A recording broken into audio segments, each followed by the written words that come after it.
Hello there, welcome to another episode of World of Tanks from T30. So as you can see, I've unlocked the T30, the Tier 9 US tank destroyer, from the T28 prototype. Used about 10,000 XP of the free XP that I'd accumulated to finish off the grind. Didn't grind it out completely on the T28 prototype. Wasn't entirely sure what to do on equipment, but I decided to go with the rammer, the enhanced gun lane drive, and the vents. The 120mm gun doesn't really need the enhanced gun lane drive. The gun handling of that gun is actually pretty good, and it doesn't benefit from it. And there is an argument to be made on this tank to actually sticking with the 120mm gun, that it might actually be a more useful gun than the 155mm gun, although I will try out the 155mm gun. I don't know, but the 155mm gun has a huge alpha 750 average damage, and very good penetration stats, but its gun handling is quite poor. The accuracy is around the same 0.39, but it's like 2.9 seconds aiming time, which is pretty long. Although there are other guns at that kind of tier that have that kind of aiming time, so it's not like I wouldn't be used to it, but it does make this much more of a kind of a support tank. Now, how does it play? I've played a couple of games in it. This wasn't my first game, but it was most of the other games were a bit of a washout. The tank actually performed pretty well. One of my early games was pretty much of a washout game, though. I got wiped out by artillery very early on. It's not a fast tank, but it's more mobile than the T28 prototype, even with the recent enhanced speed buff on the T28 prototype. However, it's got a fairly slow turret rotation, and its traverse of the actual tank hull is pretty slow as well. Again, the turret rotation is probably comparable to the T28 prototype. The track traverse is probably a little bit faster. So, but you're still going to be in serious trouble if you're jumped by a light tank or a medium tank, because you're going to have real trouble trying to keep the front of the tank aligned, and the turret's not going to keep up if you don't track them, or otherwise prevent them from circling you back up against an obstacle or something like that, or pull forward against an obstacle or something. Then you're pretty much in trouble, because the gun isn't just, you're not going to keep up, you're not going to keep your gun pointing at the enemy tank. But at range, in this kind of terrain now, where it has distance and range, or where they have restricted movement and they have to be either in front of you or behind you, this tank could really shine. I expect it to be more fun to play than the T28 prototype, if only because the turret is actually quite strong. You saw there in the earlier armor model shots that the turret is very strong, and as you can see here, the gun is going to tear apart lower tier tanks quite easily. It will penetrate that Tiger P from pretty much any angle, and probably most of the tank's surface, unless stuff is fairly strongly angled, fairly steeply or something like that, or he's wiggling and he just happens to bounce the shot because it hits the right way. Now, the higher tier tanks obviously are going to have much easier time, or much more likely to bounce shots, as you'll see there later on against the ST1. But this kind of map, as long as your team is playing reasonably well and spotting for you and doing their job in that sense, you can actually have a very strong showing with this tank, and it will make do as a heavy tank in a pinch, particularly in hold down kind of locations, because the turret armor is pretty strong, like I said, and it depends on the mix of what you're up against and stuff like that. Obviously, there are some top tier tanks that will penetrate the turret no matter what you do, particularly with premium ammunition and stuff like that.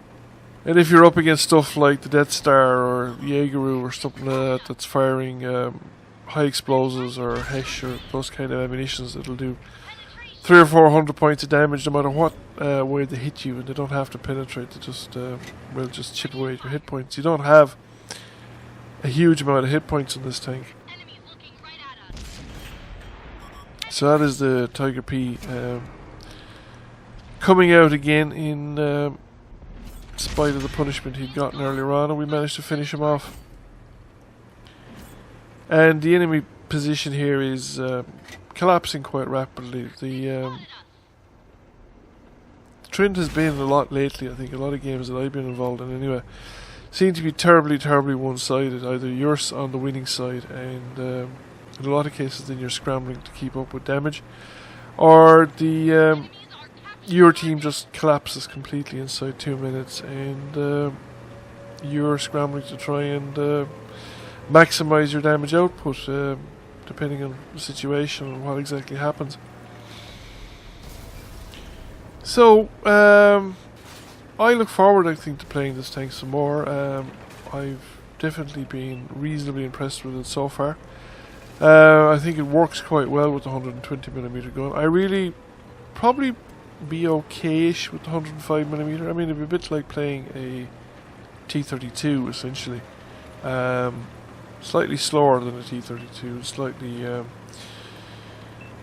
bigger, but it would be similar kind of experience. But I didn't really want to do it. I found that 105mm gun, when you're up against tier 9 and tier 10 tanks, and you will be, because you're a tier 9 tank, so you'd be up against a lot more tier 9s and tier 10s than a T32 would see over the course of a series of engagements. Like, you know, if you're in a T32, a lot of your battles where you'll be top tier, and your 105mm gun is quite acceptable.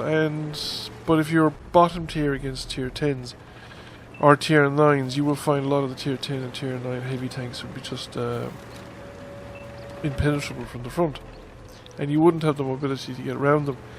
Well, I suspect you'd have the same problem with the 105mm gun on this thing. It's a decent enough gun and it will work, if you get the circumstances right. But in a lot of cases where you are in a heavy tank, or in a slow moving tank at any rate, and you're against tier 10s, 105mm simply won't cut it.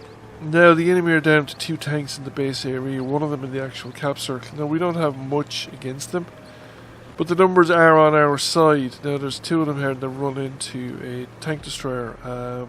We have 2 remaining enemy tank destroyers, and I don't know where the other one is, but this is the E75 here, and we get one decent shot into before he knows we're here. I'm showing a lot of tank there, but it's going to take a while to turn this beast around, and I want to get every shot counting, and I have the hit points to spare at this point, really.